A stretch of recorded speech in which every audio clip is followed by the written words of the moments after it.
Chapter 1. My father's family name being Pirrip, and my Christian name Philip, my infant tongue could make of both names nothing longer or more explicit than Pip. So I called myself Pip, and came to be called Pip. I give Pirrip as my father's family name on the authority of his tombstone, and my sister, Mrs. Joe Gargery, who married the blacksmith. As I never saw my father or mother, and never saw any likeness of either of them, for their days were long before the days of photographs, my first fancies regarding what they were like were unreasonably derived from their tombstones. The shape of the letters on my father's gave me an odd idea that he was a square, stout, dark man with curly black hair. From the character and turn of the inscription, also Georgina, wife of the above, I drew a childish conclusion that my mother was freckled and sickly.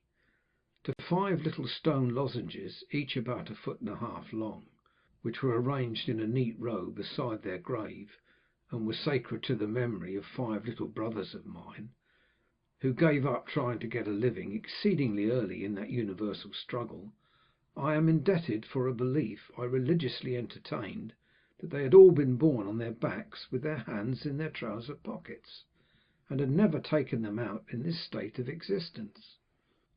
Ours was the marsh country down by the river, within, as the river wound 20 miles of the sea.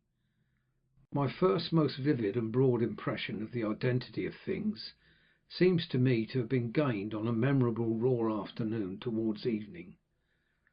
At such a time I found out for certain that this bleak place, overgrown with nettles, was the churchyard, and that Philip Pirrip, late of this parish, and also Georgina, wife of the above, were dead and buried, and that Alexander, Bartholomew, Abraham, Tobias, and Roger, infant children of the aforesaid, were also dead and buried, and that the dark flat wilderness beyond the churchyard, intersected with dykes and mounds and gates, with scattered cattle feeding on it, was the marshes, and that the low leaden line beyond was the river, and that the distant savage lair from which the wind was rushing was the sea, and that the small bundle of shivers, growing afraid of it all and beginning to cry, was Pip.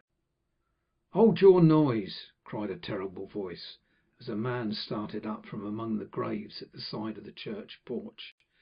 "Keep still, you little devil, or I'll cut your throat."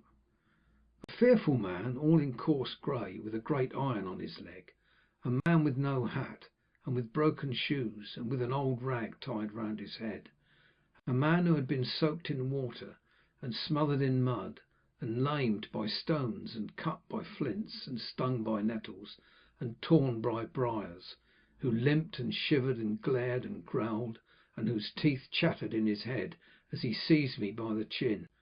"Oh, don't cut my throat, sir," I pleaded in terror. "Pray don't do it, sir." "Tell us your name," said the man. "Quick!" "Pip, sir." "Once more," said the man, staring at me. "Give it mouth." "Pip, Pip, sir." "Show us where you live," said the man. "Point out a place." I pointed to where our village lay on the flat inshore among the alder trees and pollards, a mile or more from the church. The man, after looking at me for a moment, turned me upside down and emptied my pockets. There was nothing in them but a piece of bread. When the church came to itself, for he was so sudden and strong that he made it go head over heels before me, and I saw the steeple under my feet, when the church came to itself, I say, I was seated on a high tombstone, trembling while he ate the bread ravenously. "You young dog," said the man, licking his lips, "what fat cheeks you have got." I believe they were fat, though I was at that time undersized for my years, and not strong. "Darn me if I couldn't eat 'em," said the man, with a threatening shake of his head, "and if I ain't half a mind to." I earnestly expressed my hope that he wouldn't, and held tighter to the tombstone on which he had put me, partly to keep myself upon it, partly to keep myself from crying. "Now look here," said the man, "where's your mother?" "There, sir," I said. He started, made a short run, and stopped and looked over his shoulder. "There, sir," I timidly explained. "Also Georgina, that's my mother." "Oh," said he, coming back. "And is that your father along of your mother?" "Yes, sir," said I, "him too, late of this parish." "Ah," he muttered; then considering, "Who'd he live with, supposing you're kindly let to live? Which I ain't made up my mind about."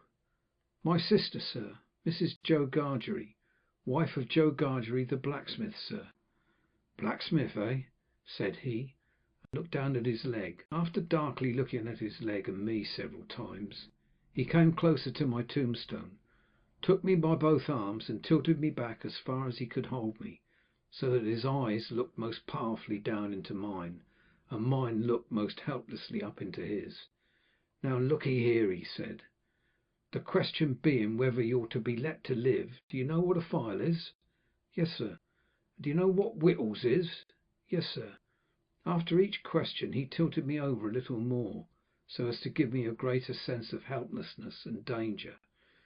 "You get me a file," he tilted me again, "and you get me whittles," he tilted me again. "You bring 'em both to me," he tilted me again, "or I'll have your heart and liver out," he tilted me again. I was dreadfully frightened, and so giddy that I clung to him with both hands, and said, "If you would kindly please to let me keep upright, sir, perhaps I shouldn't be sick, and perhaps I could attend more." He gave me a most tremendous dip and roll, so that the church jumped over its own weathercock, and then he held me by the arms in an upright position on top of the stone, and went on in those fearful terms: "You bring me to morrow morning early that file and them whittles. You bring the lot to me at that old battery over yonder. You do it, and you never dare to say a word, or dare to make a sign concerning your having seen such a person as me, or any person somever, and you shall be let to live. You fail, or you go from my words in any particular, no matter how small it is, and your heart and your liver shall be tore out, roasted and ate. Now I ain't alone, as you may think I am. There's a young man hid with me, in comparison with which young man I am an angel. That young man hears the words I speak. That young man has a secret way peculiar to himself of getting at a boy, and at his heart, and at his liver. It is vain for a boy to attempt to hide himself from that young man. A boy may lock his door, may be warm in his bed, may tuck himself up, may draw the clothes over his head, may think himself comfortable and safe, but that young man will softly creep his way to him, tear him open. I am keeping that young man from harming of you at the present moment with great difficulty. I find it very hard to hold that young man off your inside. Now what do you say?" I said that I would get him the file, and I would get him what broken bits of food I could, and I would come to him at the battery early in the morning. "Say, Lord strike you dead if you don't," said the man. I said so, and he took me down. "Now," he pursued, "you remember what you've undertook, and you remember that young man, and you get home." Good night, sir," I faltered. "Much of that," said he, glancing about him over the cold wet flat. "I wish I was a frog or an eel." At the same time he hugged his shuddering body in both his arms, clasping himself as if to hold himself together, and limped towards the low church wall. As I saw him go, picking his way among the nettles and among the brambles that bound the green mounds, he looked in my young eyes as if he were eluding the hands of the dead people, stretching up cautiously out of their graves to get a twist upon his ankle and pull him in. When he came to the low church wall, he got over it like a man whose legs were numbed and stiff, and then turned round to look for me. When I saw him turning, I set my face towards home, and made the best use of my legs. But presently I looked over my shoulder, and saw him going on again towards the river, still hugging himself in both arms, and picking his way with his sore feet among the great stones dropped into the marshes here and there, for stepping places when the rains were heavy or the tide was in.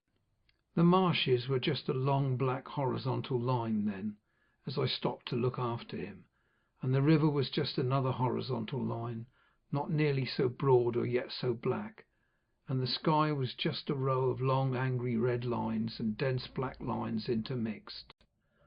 On the edge of the river I could faintly make out the only two black things in all the prospect that seemed to be standing upright.